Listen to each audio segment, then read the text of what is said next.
Hello, I am Prerna and welcome to my channel E learners. E learners पे आप सभी का स्वागत है। और आज हम लोग डिस्कस करेंगे एक छोटा सा टर्म है kitchen sink release. Kitchen sink release और इसको किचन सिंक ड्रामा भी कहते हैं और इसको एक दो और नाम से भी जानते हैं। तो आज इसके बारे में हम डिस्कस करते हैं। Kitchen sink release is also known as kitchen sink drama. It is a cultural movement which developed in the late 1950s and early 1960s. ये जो किचन सिंक ड्रामा है ये 1950 से 60s के बीच में डेवलप हुआ था। Its protagonist are generally call angry young man. इसके जो प्रोटोगोनिस्ट थे वो एंग्री यंग मैन के नाम से जाने जाते थे। This angry young man are disillusion with the modern society. ये जो एंग्री यंग मैन थे ये मॉडर्न सोसाइटी से बहुत ज़्यादा निराश हुए थे, निराशा थी इनको, निराशाग्रस्त थे ये। It becomes a style of the play. ये प्ले का एक स्टाइल बन गया। It describes realistically the lifes of its working class character.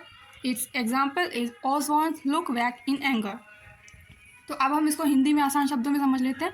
तो ये जो किचन सिंक ड्रामा था ये डायरेक्ट रिएक्शन था कॉमेडी ऑफ मैनर्स का एंड ड्राइंग रूम कॉमेडी का, जो कि अपर सेक्शन पे लिखी जाती थी। तो उसके रिएक्शन में किचन सिंक रियलिज्म और किचन सिंक ड्रामा आया, जो कि लोअर सेक्शन पे लिखी जाती थी। और इसमें वर्किंग क्लास सेक्शन होता था, जैसे कि फार्मर्स, लेबरर्स, रिक्शा पुलर, इन लोगों को दिखाया जाता था जो कि हैंड टू माउथ सफ़र करते थे अपने लेवलीहुड के लिए, अपनी रोजी रोटी के लिए। अब इसमें एक टाइटल इनको दिया गया था एंग्री यंग मैन। तो एंग्री यंग मैन इनको इसलिए कहा गया था कि ये जो उस टाइम का युवा था उसमें एक आक्रोश, एक गुस्सा थी।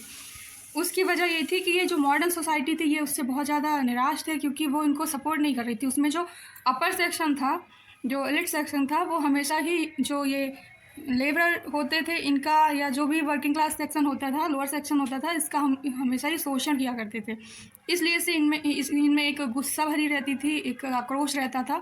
और इसको और ज़्यादा आसान शब्दों में समझने के लिए आप हमारी हिंदी मूवीज़ को देख सकते हैं। जो 90s के अराउंड जो मूवीज़ आई हैं उसमें भी यही दिखाया गया है कि जो भी हीरो रहता था, प्रोटोगनिस्ट होता था, वो काफ़ी सफ़र करता था अपनी लाइफ के लिए।